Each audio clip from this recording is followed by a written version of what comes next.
Je suis Mbombok Bakang Batonje. Je parle de macaque. Je fais cette adresse comme citoyen à l'attention de mes concitoyens, avec l'espoir qu'elle parviendra aux membres du Conseil constitutionnel. Je serai honoré qu'elle retienne votre attention. La voici. Laissez Maurice Kamto être candidat. Il est indéniable que Kamto draine à sa suite une partie substantielle des Camerounais qui ont placé leurs espoirs en lui. C'est leur droit, c'est leur liberté, mais c'est aussi leur responsabilité. Il ne faut pas user d'artifice, ni abuser du 2 poids et 2 mesures pour recaler sa candidature et empêcher cette partie de notre peuple de s'exprimer et, ce faisant, courir le risque de couper notre peuple en deux. Nous avons l'expérience des conséquences d'un tel aveuglement politique. Dans le cœur des Camerounais, Kamto n'a pas la place de Oumniobé, ni de Moumié, ni de Wandié, ni même la place d'Eto fils dans le cœur de la jeunesse. Pour beaucoup de nos cœurs, Kamto est un risque. Mais chaque candidat est un espoir et un risque. Il faut faire confiance au peuple.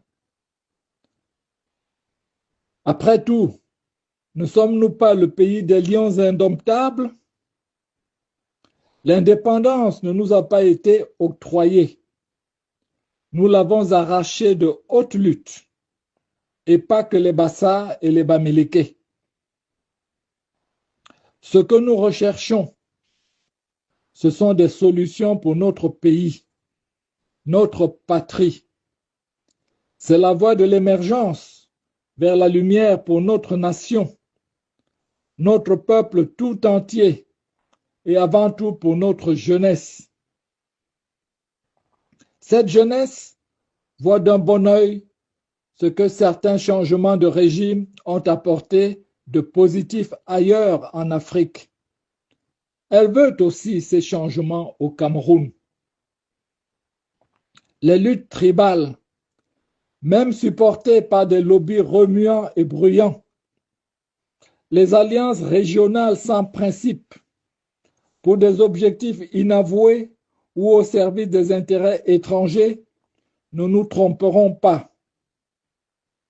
Le programme politique et social de Kamto, comme ceux de tous les anciens serviteurs du régime du renouveau, ne diffère de la politique de pouvoir en place que sur la forme, sur certains aspects techniques ou sur certains points volontairement laissés en filigrane parce que inacceptables, comme la prééminence aux avant-postes avantageux du pouvoir de telle autre ethnie ou de telle autre région, avec par exemple la possibilité de l'accaparement des propriétés foncières de telles autres ethnies ou de telles autres régions.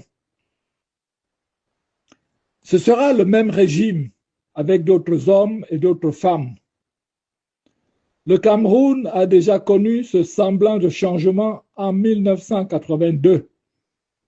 Nous voyons où il nous a conduits 43 ans plus tard. La présidence de la République est la clé de voûte de l'architecture des institutions étatiques actuelles de notre pays. L'objet de l'élection du président de la République du Cameroun doit être la remise à plat de l'appareil et du jeu politique national, le choix de la voie que le pays va prendre, le nouveau consensus sur les institutions et les règles de leur fonctionnement. Si Kamto est muselé, les élections du 12 octobre n'auront que partiellement rempli leur mission. Il n'y aura de consensus ni sur les institutions de l'État, ni sur les règles de leur fonctionnement, ni encore moins sur les hommes et les femmes chargés de les animer. Le Cameroun restera suspendu dans l'attente d'une solution. J'appelle le Conseil constitutionnel à se lever à la hauteur des véritables enjeux nationaux de cette élection, en prenant réellement toutes ses responsabilités, sans parti pris, à l'exemple récemment de son homologue du Sénégal. Ainsi vous direz la loi. Toute la loi et rien que la loi. Et ce sera en votre honneur. Bombok Bakamba Tondje, Makak, 28 juillet 2025. Je vous remercie.